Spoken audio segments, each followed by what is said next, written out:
play at Tennessee, right? Like that was an opportunity. He chose Illinois, and then once he chose him, he stayed loyal to him. That's really rare, folks. I know he wasn't at Illinois his whole college career, but 3 years in a row as a starting quarterback, that doesn't happen many places in the year 2025. No, I also want to point out in my one-on-one interview with Brett Bielema previewing this game, which you can watch in full over on our website, as well as the special Layne and I did last night. We probably should have teased that earlier. Your Illini Nation Music City Bowl special, 30 minutes. We were freezing last night, but it turned out pretty good in our opinions. WCIA.com, you can watch the full thing. But then, and my extended interview with Coach B is on the website. All that to say, he said that Luke has said to him that he feels Illinois raised him, but Bielema feels that he has helped raise Illinois. Yeah. He has, not single-handedly, but to an extent single-handedly, come in and revitalize this program. And as either Coach or Brett Bielema was saying to us yesterday, he will be remembered for years and years. And Absolutely, years. he will. He's the best Illinois quarterback since Kurt Kittner, and he's up there with the best that Illinois has had, without question. And besides what he's done on the field, which obviously has been tremendous, you factor in that I think Luke helped recruit guys. You graduate Pat Bryant and Zachary Franklin, you better get some good wide receivers in there. And obviously they brought guys back, and I'm sure Luke was a reason some of those guys came back. And I think he also helped get some of those guys, Hudson Clement, Justin Bowick, these wide receivers out of the portal. Like, I think he has built a relationship with so many people. And that's one of the things that Josh Whitman said about Brett Bielema and what he's done is he built relationships with players and with coaches and with the players and the coaches' families and all these people. And Luke, maybe not to the same extent, but in a similar way in his own circle, has become a relationship builder. And I don't know if that leader, that recruiter, that everyone's looking at me, that maybe wasn't how he naturally operated when he got to Illinois. It's been cool to see him grow, obviously as a football player, but as a leader and as a person. And we've talked about it before, but it's a cool journey that we've been able to observe for Luke Altmire. It's a very special, it's something that, this is kind of insider baseball, but it's one of my favorite parts of our job, is getting to watch young men and women grow into themselves. Glenn and I met Luke Altmire's aunt on the bridge last night.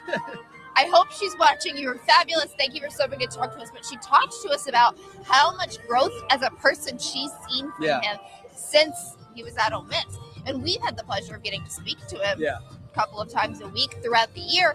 And to watch his growth, his character growth, it's rewarding for people like us. Yeah, very cool. All right, we said this already, but I want to reiterate too, it isn't just Luke. Like Dylan Rosiak is a two-time team captain. Miles Scott, who is an Illinois kid, Kaneno Deluga. Like Miles Scott is as big of his team captain as well. He's been as big a part of this as anybody. He's been just tremendous. He's a leader. Like he sets the tone in that defensive back room. So not just Luke. We're going to end up talking about Luke most because he's the quarterback. That's the way the world works. And I also think it's going to be a really special moment, win or lose, when Luke Altmire exits this field tonight. Yes. Yeah, there'll probably be some – I wouldn't be surprised if there were some tears there just knowing that this is the last one. Let's talk about this matchup a little bit, and it's kind of I'll repeat a little bit what we said in our bowl special yesterday, but it's kind of two similar teams as far as what they do. Both teams, I think, feel really, really confident in their offenses, and both teams, maybe at least the fans, aren't that confident in their defenses. Now, what we said in our special is Tennessee is almost like Illinois on steroids. Yes. Their offense has been even better, and their defense has been even worse. And so an interesting dynamic there. A little bit about Tennessee's resume, for those of you who aren't familiar, it's a very interesting schedule because if you look at their wins, their best win might be Kentucky. I don't know if they have a win. I know they don't have an SEC win. I hope I'm not misremembering here, against a team with a winning record. They don't. So their win, they don't have a good win. Like Illinois has a better win in USC and maybe even in like a Northwestern, right? Even the Duke win has aged. Yes, the Duke win ended up being a pretty good one for Illinois. So Illinois has better wins, but then you look at Tennessee's losses, and they haven't lost to a bad team. Their worst loss is Vandy. That's a pretty good football team. And the other three teams they lost to are all in the college football playoff. And so they they don't have a big win, but they don't have any bad losses. Illinois has a little bit of both. Win against Duke, win against USC, but then a loss to Wisconsin, right? And then from a production perspective, Tennessee leads the SEC in scoring. Just a loaded offense. But is at the bottom of the league in some defensive measures. Yes. So points can be scored today. That's probably what we're thinking. The other thing to factor into this, and Aaron Henry, Illinois' defensive coordinator, mentioned this at his press conference yesterday. He said, and he was kind of smiling, he's like, I'm glad I didn't just have 1 week to prepare for these guys. You know, it's not like Illinois only had 5 or 6 days to get ready for that Tennessee offense. Now, that being said, the Tennessee offense had more than just 1 week to get ready to play Illinois, right? And Correct. so how did that preparation go into this? Bowl games are always an interesting time. Do we see you see some guys you haven't seen, right? And so for Illinois, that looks like the outside linebacker spot, the edge rusher where Gabe Ackes opted out for the NFL draft. So I think it'll be a number of guys there kind of by committee. I think we'll see a lot of Joe Barna snaps. And then on the offensive side of the ball, offensive lineman J.C. Davis opted out for the NFL draft. And we're told that Nathan Knappich, who is actually the younger of the 2 Knappich brothers on the team, he will play that left tackle spot for Illinois. Now, Illinois has a few other O-linemen that they like. They've used T.J. McMillan at center. They like Brandon Hansen. We've heard good things about him. So I'm interested. I don't know that I could be wrong, and I don't want to discredit Nathan. He earned a heck of an opportunity here. I don't know that he's going to play every snap. Typically, the O-linemen, the 5 of them play most of them, but those 5 guys don't play every snap. So when he's not in there, what does that look like? Is that a play? The Illini Is that a drive? running out on the field right the now. Specialists are hitting the field right now. We got David Alano, Layne Hansen, and those guys.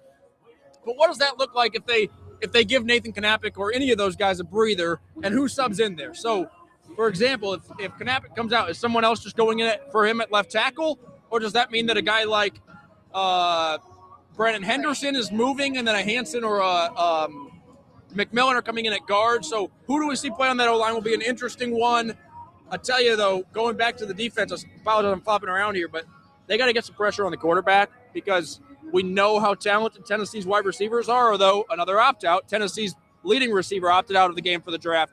But Tennessee has some good receivers, and yes, the DBs have to cover those guys, but they can't cover for 10 seconds. So you got to get somebody home to the quarterback. So he's got 3 seconds, and your DB say, we can cover these guys for 3 seconds. And much like Luke Altmire, Joey Aguilar, the Wells quarterback, made a conscious decision to play in this game.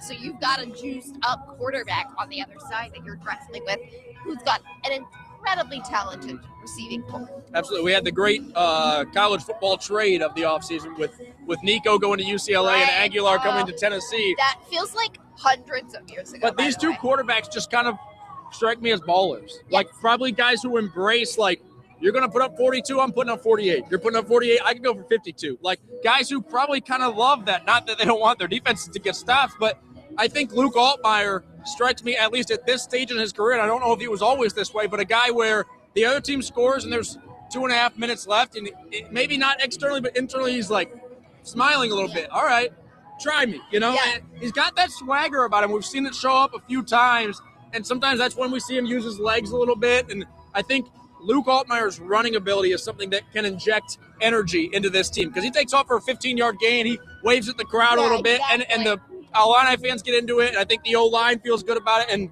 that just injects energy into this offense. It will be interesting to see how much Luke and Joey Aguilar, for that matter, use their legs today. Tennessee Santa is behind this truck that's behind us. I got distracted because I saw Tennessee Santa. Sorry about that. But yes, it's what we've seen from Luke Altmire now for 2 and some change seasons. It's what he brings in his style of play, and it's something that it's your last time. Leave it all out there, and it's what I think we're going to see from him. Absolutely. I'll tell you this, too, something that I talked about in my noon report on our newscast. The momentum that a bowl win, especially a bowl win against an 8-4 SEC team, can give you is significant. Look at what happened last year. Illinois got that bowl win against South Carolina, a game probably a lot of people didn't think they would win. They got that victory, and then they went into that offseason feeling good. You go up a little bit in the AP Bowl. You go up a little bit in those final rankings of the season. And then all offseason, people are saying, well, you know, this Illinois team, they won 9 games last year. They beat Tennessee in the bowl game. Like, that momentum. And granted, does Brett Bielema care too much about the rankings and what ESPN is saying about his team in the offseason? No. But does that stuff matter to some extent in recruiting, in prominence, in fan excitement? Like, all that stuff is stuff that at least has a little bit of meaning. Maybe it's not the main thing, but it is a thing. Right. And so a win in a bowl game can just give you, if nothing else, you feel good all off season. You know, that's the last thing you're thinking about going into the next 6 months is, hey, we beat Tennessee in that bowl game. That was pretty fun, huh? Exactly. So there's momentum there, and there is just a positive energy around going into the offseason. I want to point out real quick, I just had the opportunity to check my phone. Apparently, we didn't have sound for that first little bit, but Tristan fixed us. What I think happened is I missed the microphone button with my gloved hand, but we're in business now. Right. If you are just now joining us or maybe came back after you've seen that we fixed the audio, we've got about 10 minutes left here as Illinois takes on Tennessee in the Liberty Mutual Music City Bowl. Glenn and I have been here for a few days. We've run into so many Illini fans. We've got to talk to the players and coaches. Energy's high. Yeah, energy is high. I think Illinois fans are excited about, a lot of people say bowl games don't matter. I'm like, Illinois fans have been wanting bowl games for a long time. You're going to tell me now they start getting them regularly. You're going to tell me they don't matter anymore? Right. I think bowl games still matter. You look at the excitement that we've seen around different bowl games. Of course, the Pop-Tarts Bowl is always fun, but bowl games are fun. And bowl games are also an opportunity for us to sometimes see some younger guys. We talked about the guys replacing guys who opted out, but also just some younger guys who might get opportunities in this game. And so it'll be interesting. There's going to be a guy or two in this game for Illinois that flashes, and then go into the offseason, you say, oh, we got that guy back next year. And maybe you weren't thinking that before today, but he's going to make a play in the bowl game, and you're going to say, man, I can't wait to watch blank player in 2026. Well, I think we saw that, correct me if I'm wrong, we saw that from Hank Beatty this season. Yeah. Hank Beatty had a fabulous game against South Carolina in this Jesus Citrus Bowl, and we all saw what he did this season. He's doing things nobody else in the league is doing. Yeah, Hank has been terrific, and it was spurred by that play in the bowl game, and so it's been exciting to see. We're with you for about 5 to 7 more minutes here on the Illini Nation pregame show. Apologies again for the audio at the beginning here. We appreciate you bearing with us. If you tune back in, or if you stayed tuned throughout it, you're really devoted. Yeah, if you came back a few minutes later to check if we have audio and you can actually hear us now, then we thank you as well. Courtney, we're getting to our random predictions. That's usually what we end with. I haven't done one of these in so long, but am I going to say? Do you want to go there now, or do you want to end with that here in a few minutes? You go and I'll think. Okay. I didn't think of one either. That's why we call them the random predictions. Okay. But I could come up with one real quick on the spot. I mentioned there's going to be a player who makes some big plays, and you say, heck yes, we got that guy back in 2026. I'm still trying to figure out the years here. Yeah, it's tough. Who do I think that will be? I think we're going to see some more O-linemen play, but I'm going to go with, I would say Braden Trimble because he's a local kid, but he's actually ruled out for this game. He's in a boot. I think one of these wide receivers, though, maybe who am I going with here on the wide receivers? I'll go with maybe a Justin Bowick. We love the Justin Bowick red zone targets. I think maybe Justin Bowick gets involved maybe more than just the red zone today. I've been on the Justin Bowick train since July, and we had a running joke that all he did was score the red zone. Yeah, that's pretty much what he does. He might have 12 catches on the year, and 7 of them will be touchdowns. Exactly. I'm going to go ahead and say something based off of what we've heard from the team this week. Obviously, we're going to see some guys who have continued to step up. But you're asking, when we speak to players, we're asking, who do you want to see get looks to go in your place? And we were told a lot of positive things about both Grant Bierman and Jack Paris. Yep. So I would love to see you're exactly either of those guys step up to the hype that we received. Grant Bierman, just a freak athlete. Both those guys, freshman linebackers, and Grant Bierman, a guy that we've known for months now. They burned his red shirt because they were like, this guy's too good. We have to play him. And then Jack Paris, the guy that maybe we weren't talking about as much, but basically the other day in the media availability, we're asking about Grant. We're asking, hey, about the younger guys.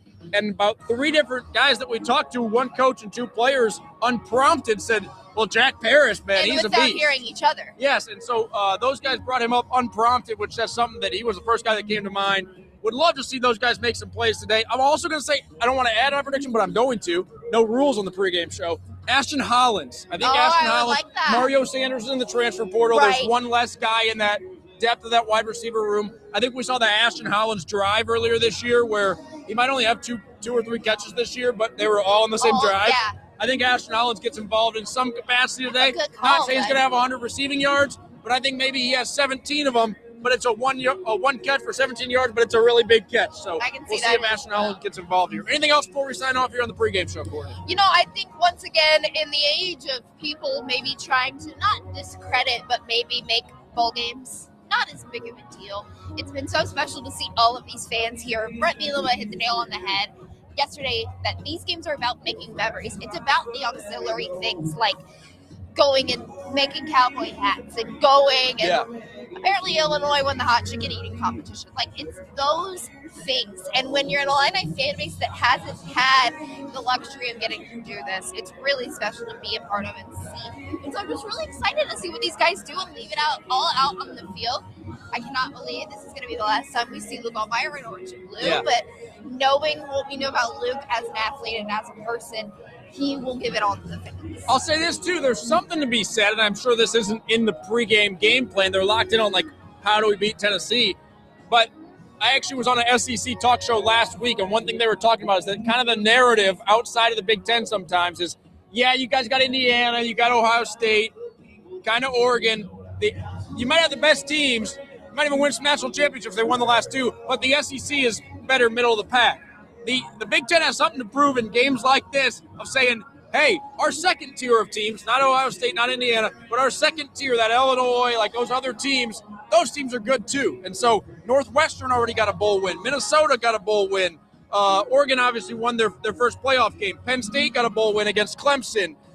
Michigan will play Texas. That will be another Big Ten SEC one that will be significant. And Illinois, Tennessee today. So there's significance in trying to prove something. And I'll tell you what, if Illinois or if the Big Ten wins every single one of its bowl games, which I think is still on the table, maybe next year they do get a little help postseason as far as which bowls they go to, even playoff picking, because the Big Ten can say, hold on a minute, you only put a couple of our teams in last year, but everybody won. Yeah. Right.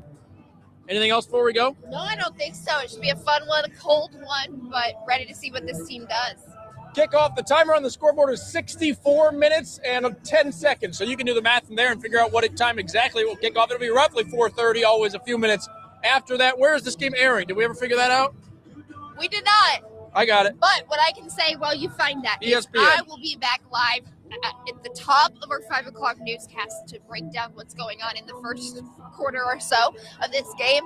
Back in our 6 o'clock sportscast talking about what's going on. And then Glenn and I will have the full recap coming up tonight at 10.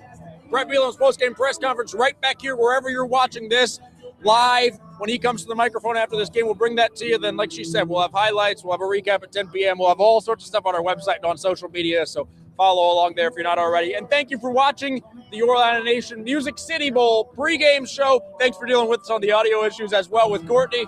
I'm Glenn. We'll see you back here after the game.